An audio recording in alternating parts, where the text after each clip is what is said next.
All right, we're back for success secret number 2. And this one was, well, it still is a little bit of a challenge for me. So I'm going to just share from my heart this secret. And it's the secret of abundance. And I know if you're hearing that, you're maybe like me. The first time that I heard that, I thought, well, I want to be abundant, but I don't see it in my bank account. I don't see it in my life. I don't see the result yet of what it is that I want to create. And so I focused on what I didn't have versus what I did have. I was always in the future, which is good, but I was seeing what I didn't, I was seeing the gap. Does that make sense? And most people, including myself when I was struggling, and I've got to really watch my mind on this too, is I saw what I didn't have and what I wanted versus what I did have, which could expand. So we focus so much on what we don't have and what we want in terms of lack.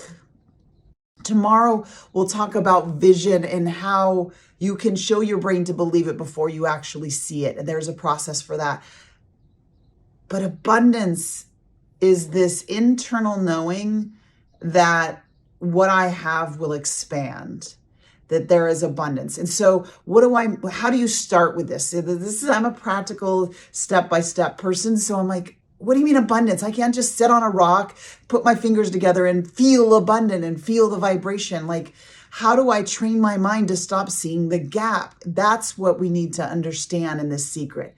So the secret to abundance is seeing what you have versus what you don't have. Seeing what you've already created and cherishing what you have put out into the world versus what you've yet to create. Understanding what you already possess inside versus everything you need to change. Now, it's not that you don't look at the gap, but you look at the gap through the expansion. You look at the gap through what you have around you, what you've already created, seeing what you possess, seeing what you can give versus what you can't give. In the old broken thinking, I would say things like, I'm not ready to this yet. I'm not expert enough yet. I am not fill in the blank.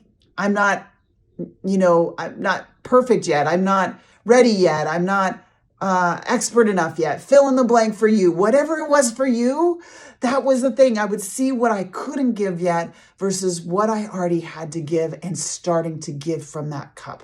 And these are the building blocks for abundance versus scarcity. It's compassion on yourself versus being hard and beating up yourself over and over again about the things that you don't have, don't know, all of that, right? And it's connection, being with others, 2 are better than 1, versus doing it alone. Scarcity says, I do it alone and I'm hard on myself and I constantly see the gap and I see what I haven't done yet and what I haven't created yet and what I don't have yet. And I focus so much on those things and I wonder why it feels so hard. And I'm jazzed up for you right now because when this clicked for me, when this finally became nothing, not a great Instagram quote or some manifestation thing, but I started to embrace, wow, look at the blessings that I currently have. Because listen to me, sweet one, what you have right now, you were praying about before. What you have right now, you wanted more than anything before, right? So are you focusing on what you have and what has been created and what you already possess internally? Yeah, of course, you're going to always be leveling up and leveling up. But what is it that you internally have that there's someone waiting to be able to possess that thing? Is it courage? Is it tenacity? Is it strength to continue when you don't feel like what do you possess, right? And what can you give now? Like, what do you have now to offer? Not when you're perfect, not when you get permission, not when you feel like you're expert enough, because guess what? You're never going to feel enough. You will level up and then you will see that there's a gap to the next place you're going to want to go. And that's going to create this feeling of lack if you focus on the gap. But this key secret to abundance is focusing on the things that have been created, that once were a prayer, that you currently have in your possession, that you currently internally have, that maybe other people can build from. What do you have to give now? And get started in the abundance of giving it. If we wonder why things aren't moving fast and why we feel scarce, it's because we're holding on to the gifts that God's given us so tightly because we're waiting for this ready moment. And ready is a lie. You are given these gifts. We talked about this in secret number 1, to give to the world, to put out to the world. And you were never supposed to be perfect. God's perfect, right?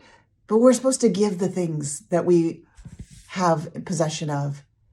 And being compassionate on yourself, being excited about where you are.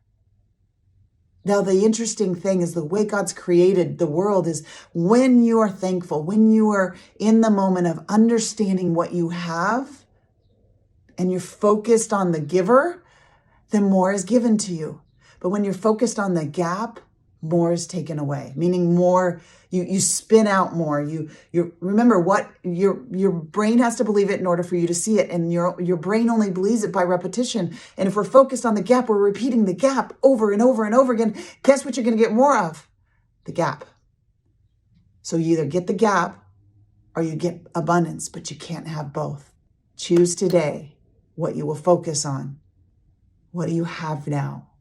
What have you already created that you prayed about before? What do you possess internally that somebody can benefit from? What can you give now based on where you are right now? Knowing ready is a lie. Knowing perfect is a lie. It's an illusion.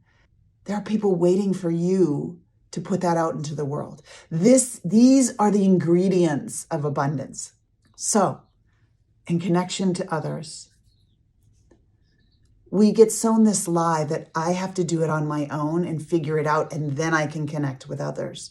That, my sweet, sweet girl, is seriously scarcity. It's this lie that I have to know it all, be it all, do it all, be an expert enough, and then I will be accepted in the world. And that is not how you were made. You were made to be in community with like-minded people. That creates abundance, which gives you more compassion for yourself and others, which allows you to give more, and then more is given to you, allows you to create more, and then more will be created in and through you, will allow you to have more because you already see the abundance that's available to you. So secret number 2 are these ingredients, the steps of abundance. Now, tomorrow we're going to take that first one of alignment, that first secret of alignment, then this secret of abundance, and we're going to combine those to talk about the secret of vision, but not vision as you're hearing it out there. The new way to align with your mind to create that success pathway is creating a network in your mind toward the vision you want to create. I'm so jazzed for tomorrow. Okay, see you then. Bye.